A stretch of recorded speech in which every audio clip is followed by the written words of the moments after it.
Dün omuz omuza aynı siperde savaşanlar bugün birbirlerini vuruyor. Körfez'in sıcak sularında tansiyon hiç olmadığı kadar yüksek. Bir yanda Arap dünyasının lideri benim diyen Suudi Arabistan, diğer yanda ben artık senin küçük kardeşin değilim diyen Birleşik Arap Emirlikleri.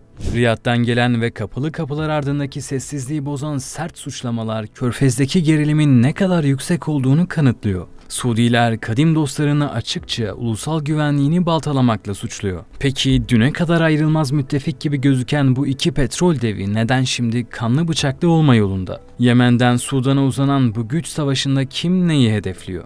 Suudi Arabistan'ın stratejik sabır dönemi bitti. Aktif müdahale dönemi başladı. Böylece emirlikler Yemen'de 11 yılda inşa ettiğini 5 günde kaybetti.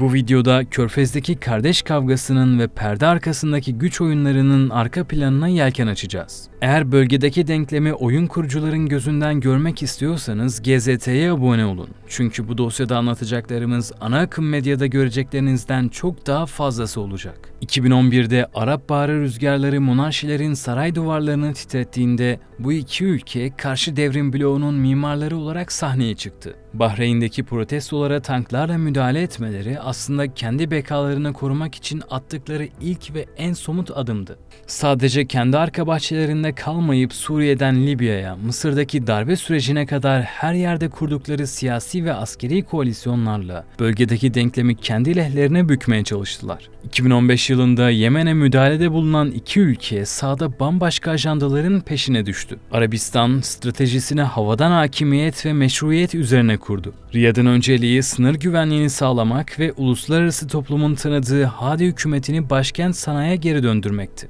Ancak emirliklerin gözü güneydeydi. Sessiz sedasız güneydeki ayrılıkçıları eğiterek gizli gözaltı merkezleri ve özel askeri kamplarla bölgede adeta paralel bir devlet inşa etti. Amaç Yemen'i kurtarmak değil de güneyde kendi güdümünde bir devlet kurmaktı. Ve 2017. İttifakın içerideki çatlaklara en sert müdahaleyi yaptığı yıl. Katar'a uygulanan o meşhur blokaj aslında Doha'nın bağımsız dış politikasını cezalandırma girişimiydi. O günlerde Riyad ve Abu Dhabi diplomatik ve ekonomik izolasyonla bölgeyi tek bir yumruk gibi yönetebileceklerine inanıyorlardı. Ancak tarih bize gösterdi ki o gün düşmana karşı birleşenler bugün birbirlerinin en büyük rakibi haline geldi. Şimdi gelelim günümüze. Suudi Arabistan, 1307 kilometre uzunluğunda sınır paylaştığı arka bahçesindeki Yemen'de haritayı sadece 5 günde ters yüz etti. 2 Ocak tarihli haritaya bakıldığında ülkenin yarısı sapsarıydı.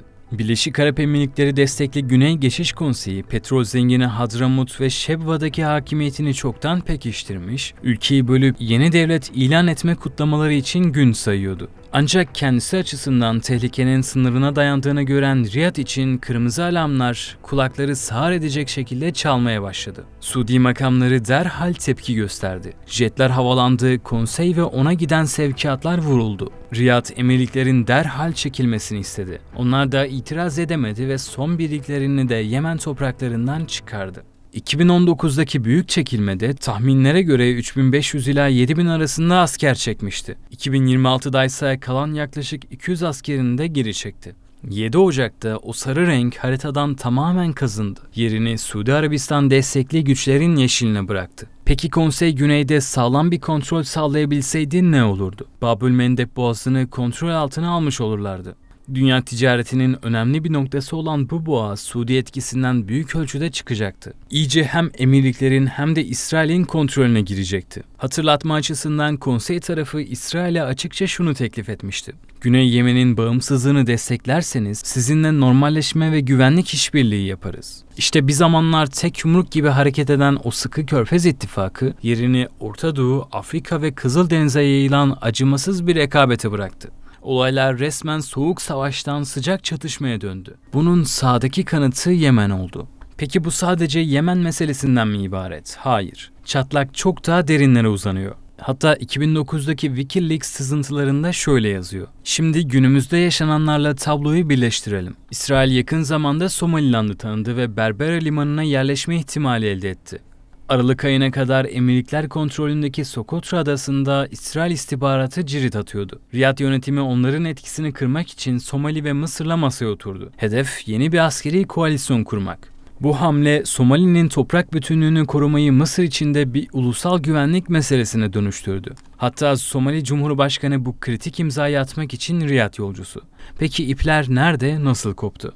Emirlikler planları suya düşen o ayrılıkçı lideri yani Aydurus Zübeyde'yi ülkeden kaçırmak zorunda kaldı. Ama bunu yaparken Somali topraklarını bir arka kapı gibi kullandı. Kendi topraklarının bir kaçış güzergahı yapıldığını gören Somali ise haklı olarak resti çekti. Egemenliğim ihlal edildi diyerek emirliklerle olan tüm güvenlik ve liman anlaşmalarını tek kalemde yırttı attı. Abu Dhabi stratejik bir kalesini kaybederken Riyad bu boşluğu hemen doldurdu.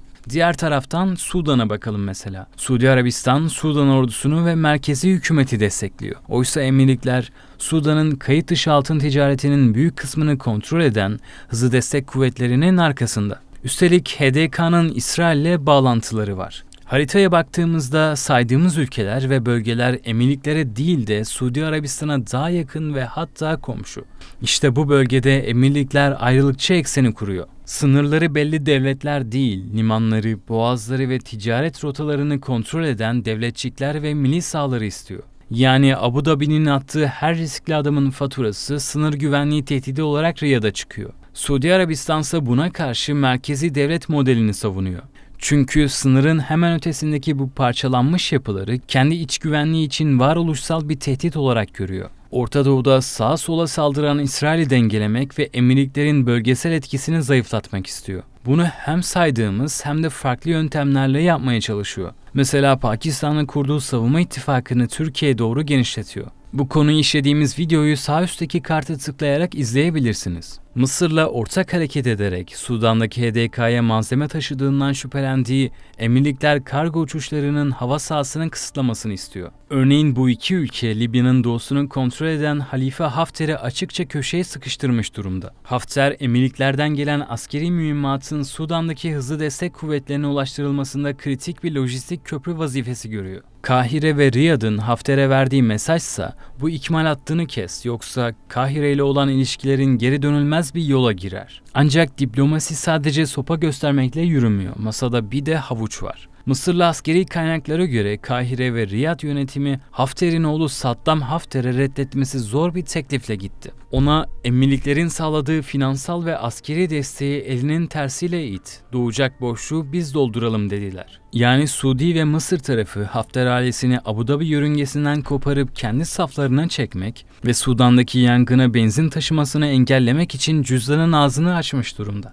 Suudiler aynı zamanda Pakistan savaş uçaklarının Sudan ordusuna transferine aracılık ediyor. Buna karşılık olarak Suudi Arabistan'la Pakistan arasında kurulan pakttan 4 ay sonra emirliklerin Hindistan'la benzer bir anlaşmaya yelken açmasıyla rekabet Asya'ya kadar uzandı. Emirlikler Devlet Başkanı Muhammed Bin Zayed soluğu Hindistan'da aldı. Masada 3 milyar dolarlık devasa bir doğalgaz anlaşmasının yanı sıra daha da önemlisi savunma anlaşması ve nükleer işbirliği vardı. İkili ticaretin 2032'ye kadar 200 milyar dolara çıkarılması hedefleniyor. Ancak kapalı kapılar ardında konuşulan asıl konu ticaret değil, jeopolitik oldu.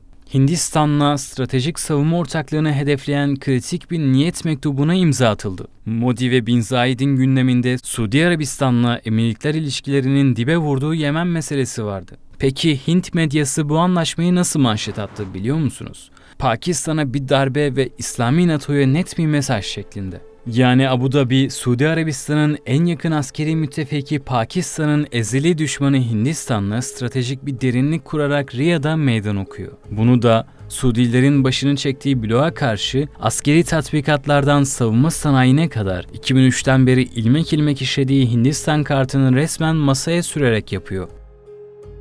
Gerilim sadece sahada değil, internette ve televizyonlarda da sürüyor. Suudi Arabistan medyası doğrudan emirlikleri hedef alan yayınlar yapıyor. Suudi Devlet Televizyonu'nun ekranlara getirdiği o görüntüler, iki müttefik arasındaki bağların nasıl koptuğunu tüm çıplaklığıyla gözler önüne seriyor.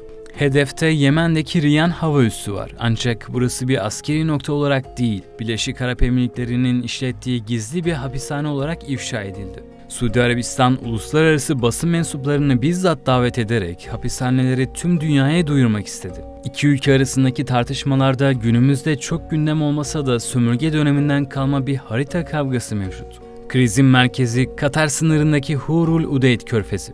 Riyad bu bölgedeki hak iddiasıyla Emirliklerin Katar'la olan kara bağlantısını bilerek kesmiş ve komşusunu coğrafi olarak izole etmişti. Bu ilişkinin temelleri 1974 yılında atılan o sancılı imzaya Cidde Anlaşması'na dayanıyor. O günlerde henüz emekleyen bir devlet olan Emirlikler, varlığını büyük abisi Suudi Arabistan'a kabul ettirebilmek için devasa Şeyba petrol sahasını Riyad'a devretmek gibi bir bedel ödedi. Bu diplomatik bir anlaşmadan ziyade egemenlik karşılığında ödenen bir diyet sayılırdı. Ancak yıllar geçip Abu Dhabi'nin kasası doldukça duyduğu rahatsızlığı saklamayıp eski defterleri açtı. Önce 1999'da o sahanın açılışında Riyad'a açıkça meydan okuyup petrol bakanları toplantısını boykot etti. Ardından 2009'da Suudi liderliğindeki ortak para birimi masasını devirip attılar. Suudilerin bu isyana cevabı ise sınır kapılarını kapatmak ve komşusunu ekonomik olarak boğmak oldu. Bugün izlediğimiz o kırılgan dostluğun zemininde işte bu hiç kapanmamış toprak ve petrol kavgası da pusuya yatmış bekliyor. Büyük resme baktığımızda ise saflar netleşiyor. Bir yanda Emirlikler, İsrail ve Hindistan hattı, diğer yanda Türkiye, Suudi Arabistan, Mısır, Somali, Sudan ve Pakistan'ın oluşturduğu dev ve güvenlik hattı. Riyad, Abu Dhabi'nin vekil güçlerle oynadığı oyunu devletler düzeyinde inşa ettiği büyük ittifaklarla bozmaya çalışıyor. Yani Kızıldeniz'de kurallar yeniden yazılıyor.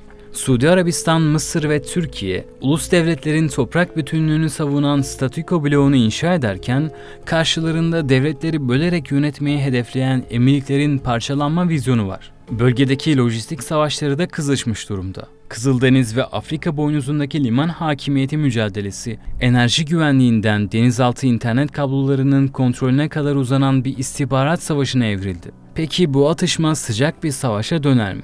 Uzmanlara göre cevap hayır. Ama etkisi en az savaş kadar yıkıcı olabilir. İki ülke dünyanın en büyük petrol ihracatçıları. Küresel ticaretin şah damarı olan Hürmüz Boğazı ve Babül Mendeb ellerinin altında. Aralarındaki en ufak bir kıvılcım enerji piyasalarını alt üst edebilir. Ayrıca her ikisi de Amerika'nın bölgedeki en büyük müşterileri.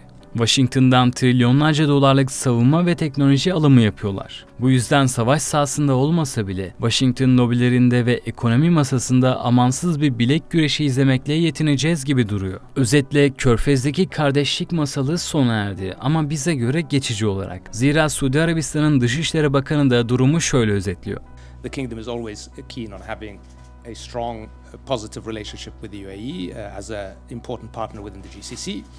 Obviously, when it comes to Yemen, there is a difference of view. The UAE has now decided to leave Yemen, and I think if that indeed is the case, and the UAE has completely left the issue of Yemen, and the Kingdom of Saudi Arabia will take responsibility, I think that will be the building block for making sure that the relationship with the UAE continues strong and continues to serve the interest not just of both countries, but the region. Arabistan kendisini Arap dünyasının tartışmaz lideri olarak görüyor ve herkesin buna göre hizalanmasını istiyor. Sonuç olarak iki ülke arasındaki bu rekabet artık diplomatik bir sürtüşme sınırını çoktan aştı. Orta Doğu'nun haritasını değiştiren büyük bir kırılma sürecine girdik. Sizce Suudi Arabistan bu mücadeleyi kazanır mı? Yoksa Emirlikler bölgenin yeni oyun kurucusu mu olur? Ve sizce Türkiye, Körfez'deki bu çatlakta nasıl bir pozisyon almalı? Yorumlarınızı aşağıda bekliyoruz. Dün omuz omuza aynı siperde savaşanlar bugün birbirlerini vuruyor. Körfez'in sıcak sularında tansiyon hiç olmadığı kadar yüksek. Bir yanda Arap dünyasının lideri benim diyen Suudi Arabistan, diğer yanda ben artık senin küçük kardeşin değilim diyen Birleşik Arap Emirlikleri.